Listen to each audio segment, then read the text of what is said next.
Dear Esther, I have now driven the stretch of the M5 between Exeter and Bristol over 21 times. But although I have all the reports and all the witnesses, and have cross-referenced them within a millimetre using my Ordnance Survey maps, I simply cannot find the location. You'd think there would be marks to serve as some evidence. It's somewhere between the turn-off for Sanford and the welcome brake services. But although I can always see it in my rear-view mirror, I have as yet been unable to pull ashore.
I had kidney stones, and you visited me in the hospital. After the operation, when I was still half submerged in anesthetic, your outline and your speech both blurred. Now my stones have grown into an island and made their escape, and you have been rendered opaque by the car of a drunk.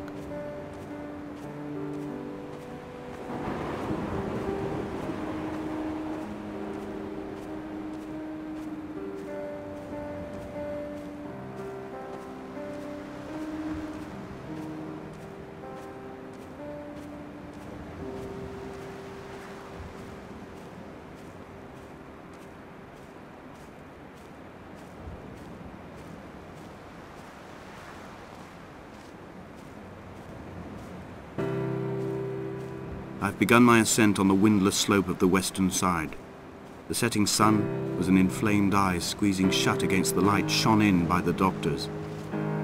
My neck is aching through constantly craning my head up to track the light of the aerial. I must look downwards, follow the path under the island to a new beginning.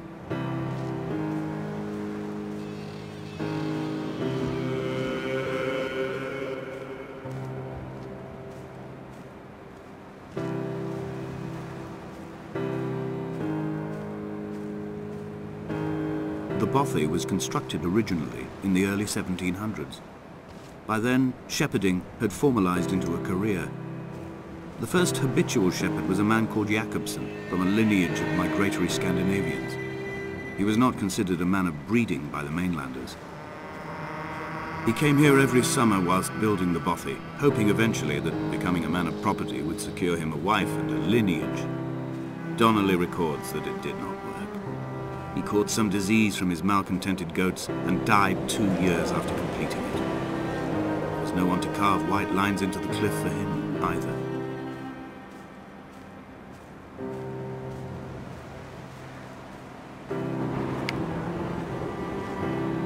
My heart is landfill. These false dawns waking into the still never light. I sweat for you in the small hours and wrap my blankets into a mass. I have always heard the waves break on these lost shores, always the gulls forgotten. I can lift this bottle to my ear, and all there ever is for me is this Hebridean music.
What to make of Donnelly, the laudanum and the syphilis?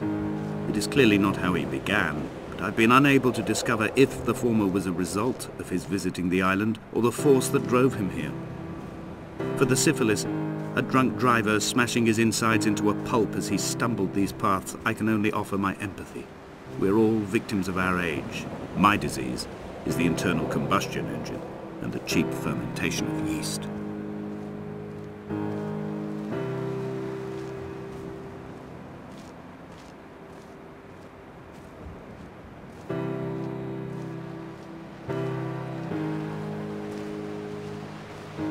They found Jakobsen in early spring. The thaw had only just come. Even though he'd been dead nearly 7 months, his body had been frozen right down to the nerves and had not even begun to decompose. All around him small flowers were reaching for the weak sun. The goats had adjusted happily to life without a shepherd and were grazing freely about the valley. Donnelly reports they hurled the body in fear and disgust down the shaft, but I cannot corroborate this story.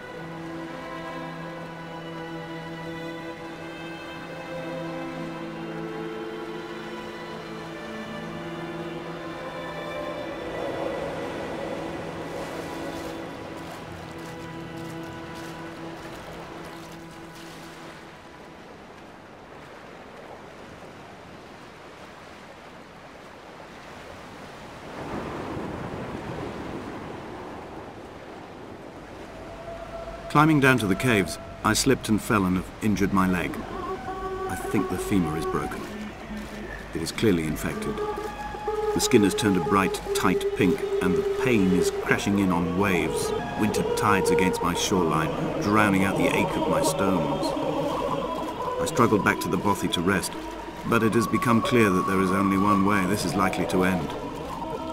The medical supplies I looted from the trawler have suddenly found their purpose. They will keep me lucid for my final ascent.